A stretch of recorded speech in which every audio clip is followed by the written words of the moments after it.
Hello friends, स्वागत है आपका मेरे चैनल एंजल वर्ल्ड लाइट में। दोस्तों, एक बहुत ही छोटी लेकिन प्रेरणादायक कहानी आप सभी के लिए मैं आज लेकर आई हूँ।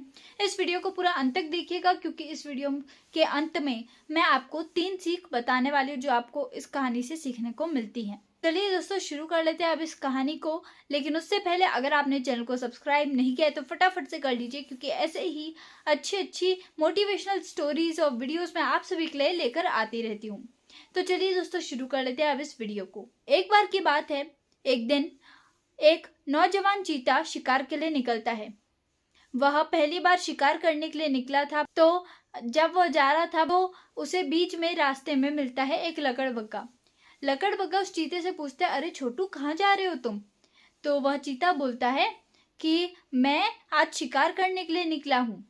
तो लकड़बग्गा हंसने लगता है और बोलता है, अरे यह तो तुम्हारे खेलने कूदने के दिन है, तुम क्या शिकार करोगे? तो इस बात से वह चीता बड़ा उदास हो जाता है। वह पूरे दिन बेमन से उदास होकर ही इधर उधर शिकार को खोजता रहता है, लेकिन उसे कोई शिकार नहीं मिलता, और कोई शिकार मिलता भी तो वह उसका शिकार करने में असफल हो जाता। अब वह ऐसे ही भूखा प्यासा रात को घर वापस लौटता है। अगले दिन फिर से शिकार पर निकलता है। अब रास्ते में उसे मिलते हैं बंदर मामा। अब बंदर मामा उससे पूछते हैं कि अरे बेटा, तुम कहाँ जा रहे हो? तो बंदर मामा से कहते हैं वो बंदर मामा, मैं आज शिकार करने के लिए निकला हूँ। तो बंदर मामा उनका कॉन्फिडेंस बढ़ाते हुए कहते हैं, आपके अंदर जितनी तेजी, ताकत और फुर्ती है, उसकी वजह से आप शिकार करने में आज जरूर सफल होगे। और इस तरीके से वे उसका कॉन्फिडेंस बढ़ाते हैं। और फिर उसके बाद अब चीता भी बड़ा खुश हो जाता है और फटाफट से शिकार करने के लिए निकल जाता है।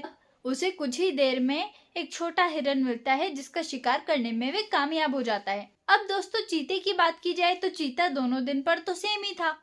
उसमें वही ताकत थी, वही फुर्ती थी और वही तेजी भी थी। लेकिन अचानक से ऐसा क्या हो गया कि उसे पहले दिन कोई शिकार न मिला और दूसरे दिन मिल गया। दोस्तों, ये कॉन्फिडेंस की बात थी। अब चलिए आगे बढ़ते हैं अपनी तीनों सीख की तरफ कि आपको सीखने को इस कहानी से क्या मिलता है। तो आपको सीखने को मिलता है, पहला ये कि आपको हमेशा दूसरों का कॉन्फिडेंस बढ़ाना चाहिए, ना कि घटाना चाहिए। दोस्तों, शब्द हमारी जिंदगी में बहुत मायने रखते हैं। शब्दों की एक ऐसी ताकत है ना दोस्तों, जो कुछ भी कर सकती है। वही शब्द किसी का कॉन्फिडेंस बढ़ा सकते हैं, तो वही किसी का कॉन्फिडेंस घटा भी सकते हैं। इसलिए दोस्तों, हमेशा दूसरों का कॉन्फिडेंस बढ़ाएं। और बाकी दोस्तों, दूसरी हमें सीखने को ये मिलती है कि हमें नेगेटिव चीज़ों को इग्नोर करना चाहिए, और नेगेटिव माइंडसेट नहीं बल्कि पॉजिटिव माइंडसेट लेकर के चलना चाहिए। और दोस्तों, तीसरी सीख ये मिलती है, तीसरी सबसे इम्पोर्टेंट सीख है दोस्तों, कि हमें जो भी हो, चाहे जितना भी कॉन्फिडेंस आपको बाहर से मिल रहा हो या ना मिल रहा हो, उसका कोई बात नहीं, लेकिन आपको अपने अंदर थोड़ा सेल्फ कॉन्फिडेंस होना चाहिए। आपको सेल्फ कॉन्फिडेंस रखना चाहिए कि हाँ, मैं कर सकता हूँ। आपको खुद से बातें करनी चाहिए कि हाँ, आज मैं ये काम करने के लिए निकला और मैं इसमें ज़रूर सफल होऊंगा। तो आपके अंदर ऐसा सेल्फ कॉन्फिडेंस होना चाहिए दोस्तों। तो ये आपकी आज की तीसरी सीख थी। तो चलिए दोस्तों, अगर आपको आज की कहानी अच्छी लगी हो तो इसे लाइक कर दें, शेयर कर दें। Thank you.